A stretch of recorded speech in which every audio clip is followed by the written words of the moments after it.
Chapitre 1. L'arrivée à Paris. Il est 8 heures du matin. Le soleil brille sur Paris. Marc, un jeune homme de 22 ans, arrive à l'aéroport Charles de Gaulle. Il vient du Canada. Il a décidé de venir en France pour apprendre le français.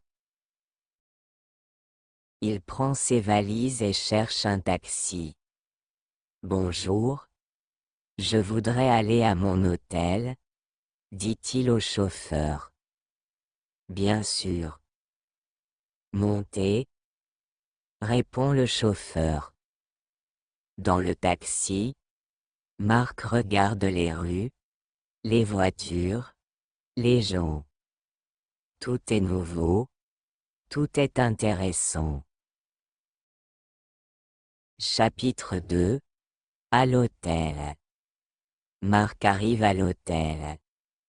Il parle avec la réceptionniste. Bonjour. J'ai une réservation au nom de Marc Dupuis. Oui, monsieur. Une chambre simple pour une semaine? Oui, c'est ça. Voici votre clé. Chambre 203, au 2e étage. Marc monte dans sa chambre. Elle est petite, mais propre et confortable.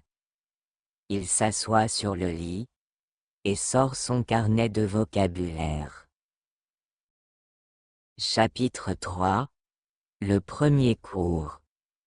Le lendemain matin, Marc va à l'école de langue. La classe commence à 9 heures.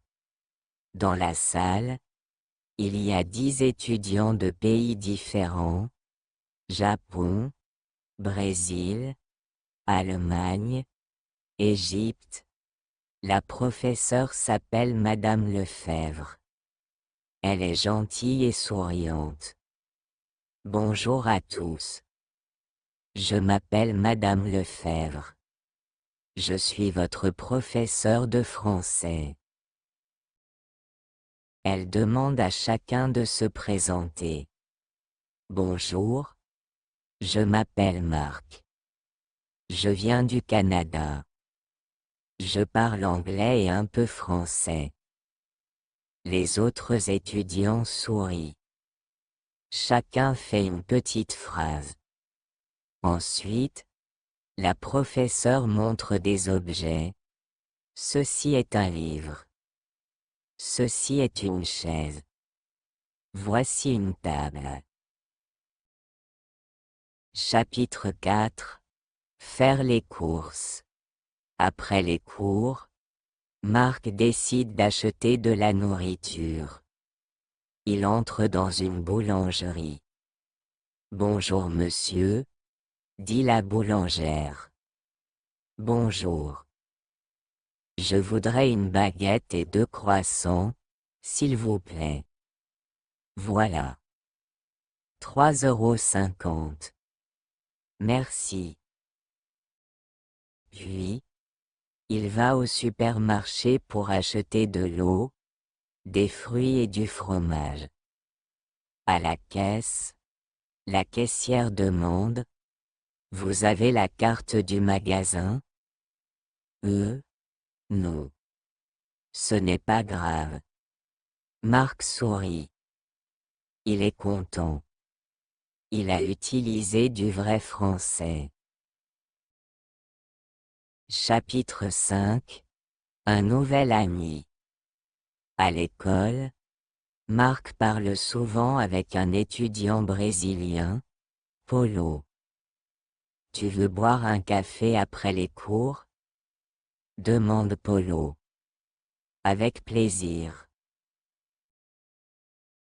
Ils vont ensemble au café près de l'école. J'aime beaucoup Paris, dit Paulo. Moi aussi. Tu restes combien de temps? 3 mois. Et toi? 6 mois. Ils parlent en français, parfois avec des erreurs, mais ils se comprennent. Chapitre 6. La routine. Chaque jour, Marc suit la même routine.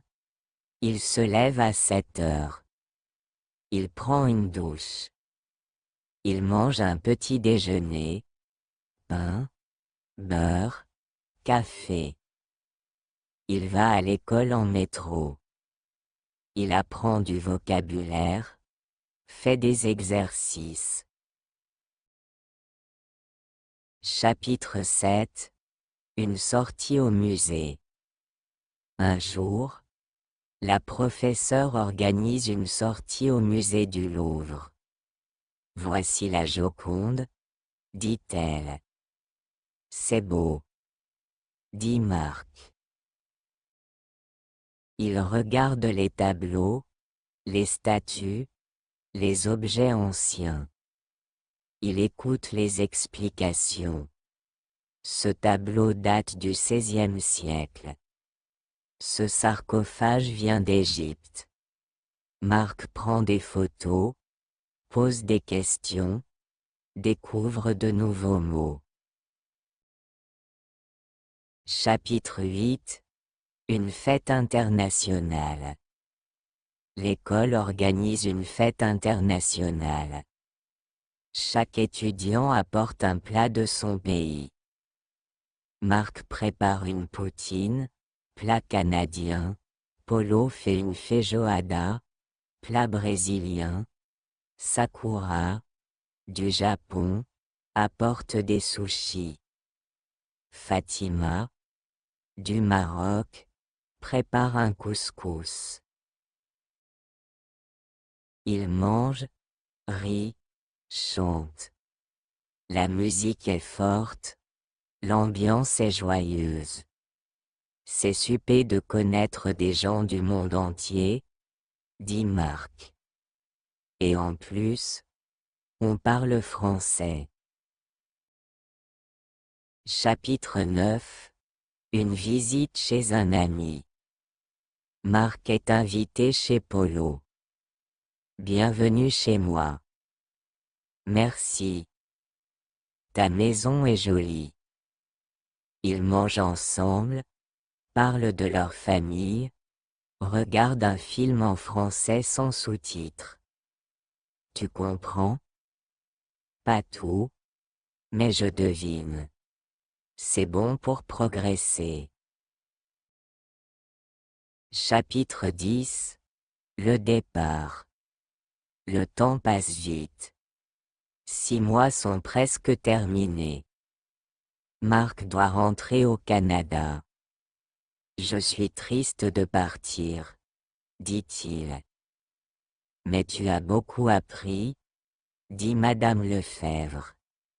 Il dit au revoir à ses amis, à la ville, à l'école. À l'aéroport, il pense, j'ai vécu une belle aventure. J'ai appris une langue, découvert une culture, et rencontré des amis pour la vie.